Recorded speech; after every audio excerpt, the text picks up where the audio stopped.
Good morning, everyone. It is Thursday, September 1st, 2022, and this is the CipStack podcast, hosted here on Substack and read by myself, author Ryan Cipriani. Today's edition is entitled The GMA Effect and Patience in the Whirlwind of Hustle. Today is the turning of a year for me. I bring it up not to seek adulation or celebration, but because birthdays for me are a time of reflection. What have I done in the previous 365 days that I'm proud of? What advances have I made in my life? Sometimes this question can be more difficult to answer than in other years. What I can confidently say today is that I am proud of the efforts of this newsletter, especially over the last few weeks, and I am humbled to be speaking to you all. Thank you for listening, for your readership, and for allowing me space to give back to an amazing community of artists. I am proud to be a writer, and I am excited about the possibilities of the year to come. Article 1, the GMA effect, being strategic with your outreach and finding a spotlight.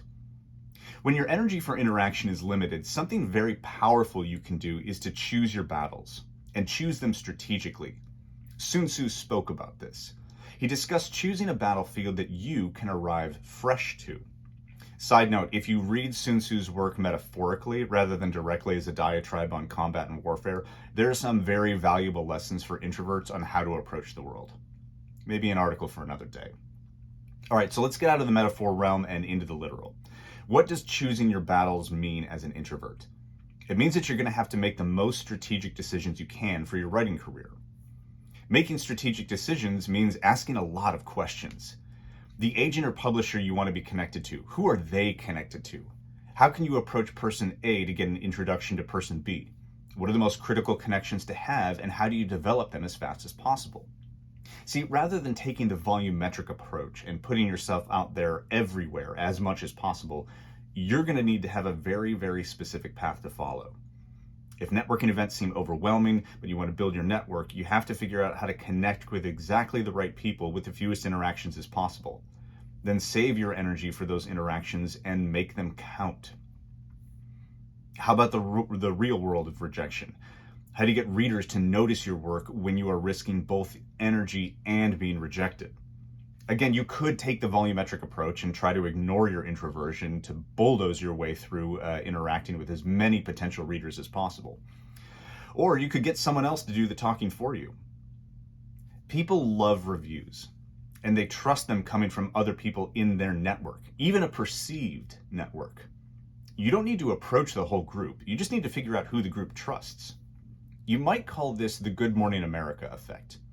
Do you think you would have better results from one appearance on GMA or going to 20 publishers asking for them to pick up your work? Never mind that you probably got on GMA because you're already published, just work within my metaphor. GMA's audience trusts that if you are being recommended by the show, you must have value. Find the Good Morning America equivalent in your local circles. Figure out who can elevate your voice for you. Not only do you reduce the potential for individual rejections, as people will be more motivated to seek out your work, but you reduce the total number of interactions needed that can drain your energy. Be strategic about your approach. Save your energy for what matters. That's just good advice whether you're introverted or extroverted. Article 2, patience, grasshopper. Patience is a virtue. Now, how many times have you heard that?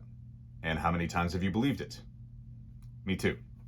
As an individual, I am tragically impatient sometimes, especially when it comes to something I'm passionate about. I want to see the results now. I want to be in the end game now. You should see my chess games. They are tragic. I sacrifice every piece just to get into the end game. All right, that's not entirely true, although chess does teach good lessons about patience. Hustle culture, on the other hand, banks on your impatience. It relies on you believing in the concept of the overnight success, and that if you just put in a few extra hours, something will click and you will be the next big thing. And while there's some truth to that, as in people who put in the work end up where they want to be, the timetables of hustle culture are super dilated. Here's the tough thing about patience. There's no magic lesson or key takeaway I can give you that will help you develop patience. It simply takes practice. I can suggest activities you can learn that'll help you grow your strategic mindset and develop patience, but there's nothing I can write here that will snap you out of the urgency of hustle culture and suddenly into a space of zen. And that's kind of the point of patience, wouldn't you say? You actually have to be patient to become patient. I'm going to try and stop using that word for a minute. It's getting redundant. Hustle culture relies on your misinterpretation of existential dread that anything can happen at any minute, good or bad. So you have to seize on the time that you have because you never know when it'll come to an end. This is actually closer in definition to chaos theory and determinism, and it actually uses self-defeating logic. After all, if the outcome of your life is predetermined, or if you believe there's a path for you to walk and you're choosing to walk it, can you really hasten the end result? Results, success, whatever you want to call it, it cannot be sped up. You can't cheat systems. You may think you can, but usually those kinds of results are short-lived, unsustainable, and ultimately hollow. It's a one-hit wonder kind of success. A single viral tweet that vanishes without a second thought. If you want to build real, sustained forward progress, hustle culture is simply not the answer. It is by its very nature impatient. There are great takeaways from hustle culture, like having a diverse approach to a goal and making sure that you're putting in the effort you need to get to where you want to go. But the immediacy and breakneck pace of it should be rejected for patience. Sun Tzu said, "He will win who prepared himself waits to take the enemy unprepared." He actually said a lot about preparing and waiting for the right moment, not rushing it. I'm definitely going to do an article about Sun Tzu in the future. You've all been wonderful today. I'm off to buy myself a ridiculously unhealthy cup of coffee and think deeply about how I want to use the year ahead of me. It's going to be a good one. I just know it. See you tomorrow, writers, readers, poets, and dreamers. Thank you.